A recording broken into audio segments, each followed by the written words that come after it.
I meant to do it today, and somehow, today slipped away too. Have those nights been piling up for you? Do you remember the day you decided to start meditating? You downloaded an app, maybe bought a yoga mat, set your alarm a little earlier than usual. The first 3 days went beautifully. You sat quietly, closed your eyes, followed your breath. Something inside you settled. You thought, yes, I can do this. And then on the 4th day, work piled up. On the 5th, you came home completely drained. Before you knew it, the whole week had passed. And then the thoughts started creeping in. Maybe this just isn't for me. I don't have the willpower. I never stick with anything.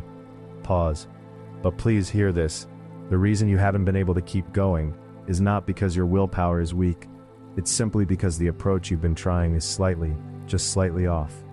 Today I'd like to explore that with you through a story that was told over 2,500 years ago.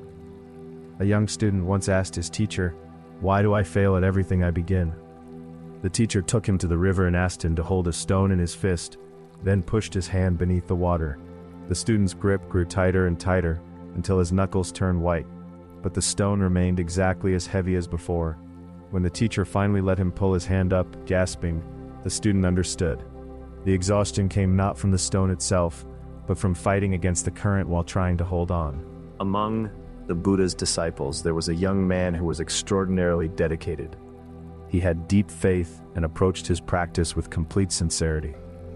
After leaving home to become a monk, he continued his meditation long after the others had rested. He practiced alone, without pause. The place where he trained was a stone path. Day after day he walked slowly along that path, quieting his mind, turning inward. He did this from morning until night, without exception, but as the days went on his feet began to bleed. The stone wore through the skin. He kept walking. The wounds deepened. He left traces of blood behind him on the path, and still he did not stop. "I must try harder. I must push further. I cannot afford to rest," he told himself, teeth clenched, walking on. Yet no matter how much effort he poured in, his heart found no peace. If anything, the anxiety grew, the frustration grew. Why haven't I found clarity yet? Why after all this effort? The questions churned endlessly in his mind. One evening he nearly broke. The thought came to him quietly but clearly, perhaps I simply don't have the capacity for this. Perhaps I should return to ordinary life. It was then that the Buddha came to him. Gently, without announcement, he sat beside the young man and asked, softly, "Before you became a monk, I've heard you were skilled at playing the lute. Tell me, what happens when the strings are wound too tightly?" The young man answered, "They snap. And if they're too loose, they make no sound." "Yes," the Buddha said with a quiet smile. "Practice is the same. Not too tight, not too loose. Only when the strings are tuned just right does the music come. Look again at the tension you've been carrying. Adjust the strings." At those words, tears rolled silently down the young man's face. This teaching is known in Buddhism as the middle way, the path that avoids extremes, the road that runs right through the center. It may sound philosophical, but in plain terms, it means this: not too much, not too little. Whenever we begin something new, we tend to pull the strings too tight. I will do this every single day, 30 minutes minimum, no exceptions. I won't stop until I've mastered it. The intention behind this is not wrong. It comes from genuine enthusiasm. But that over-tightening slowly wears us down. On the days we miss, we tell ourselves we've failed. On the days we only manage 10 minutes, we wonder if it was even worth it. Eventually, the weight of not being perfect becomes too heavy, and we walk away. Just like the young monk who kept walking until his feet bled, we do the same, invisibly to our hearts. But what about the other extreme? Practicing only when the mood strikes, stopping the moment it feels uncomfortable. 3 days on, a week off. That won't work either. A lute with completely slack strings makes no sound. Without some consistency, without some accumulation, the heart doesn't change. What the Buddha was pointing to is that middle place, the just right tension. Don't aim for perfection, but don't let it disappear entirely either. 3 minutes today is enough. A session where your mind wandered the whole time is still a session. The practice isn't ruined by distraction. When you notice that your mind has wandered and gently bring it back, that moment of returning is the practice. No one learns to walk without falling. You fall, you rise, you walk again. In that repetition, the real skill is quietly forming, and that is what the Buddha was offering. not just to that young monk on the stone path, but to all of us. So how do we actually live this in the middle of ordinary daily life? How do we keep the strings tuned just right? Let me share a few things you could try as early as tomorrow. The first is simply this: make it shorter. Are you carrying the belief that meditation doesn't count unless it's 20 minutes? That belief alone may be the reason you keep stopping. If you can't find 20 minutes, you decide the day is a loss before it's begun. But what about 3 minutes? 3 minutes during a lunch break? 3 minutes before you turn off the light at night? 3 minutes while the morning is still quiet around you? Doesn't 3 minutes feel possible? Shorter is not lesser. A few minutes practiced daily reaches far deeper into the heart than a long session done only when everything aligns perfectly.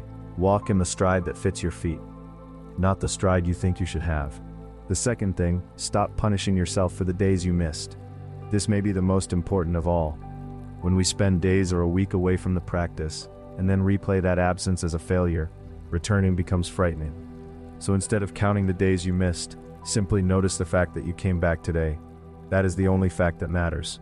Once a week is fine, irregular is fine, as long as it hasn't become zero, it's still alive. Third, choose a place and a moment and return to them. Our minds hold on to the pairing of place and habit very naturally. After I finish my morning coffee, I sit in that chair and close my eyes for 3 minutes. Nothing more complicated than that. No special posture, no equipment, no ritual. The same chair, the same time, the same small pause. Over time, that quiet routine becomes as natural as breathing. And fourth, allow yourself to do it imperfectly. When a thought arises during meditation, you don't need to think, "There I go again, failing." Just notice the thought, "Oh, there it is," and quietly return to the breath. That's it. That's the whole practice. There is no such thing as perfect stillness, and there never was. The strings of a lute don't stay at precisely the same pitch every single day. Neither does your heart. Different days bring different sounds. That's allowed.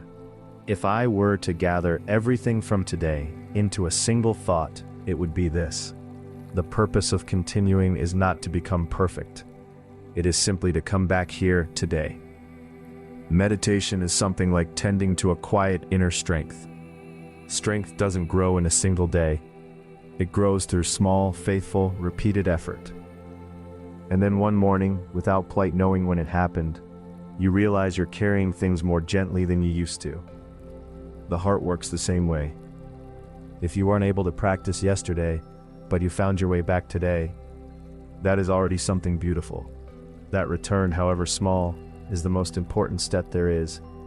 I started again today. Those 4 words hold more power than any perfect streak ever could. Thank you so much for being here and listening today. I hope your days ahead grow a little quieter, a little softer, one breath at a time. There was a student once who came to practice for 40 years, and in all that time she missed perhaps 100 days. When asked what made the difference, she didn't speak of discipline or willpower. She simply said, "I kept coming back." The path doesn't require perfection. It only asks that you show up again and again with an open hand.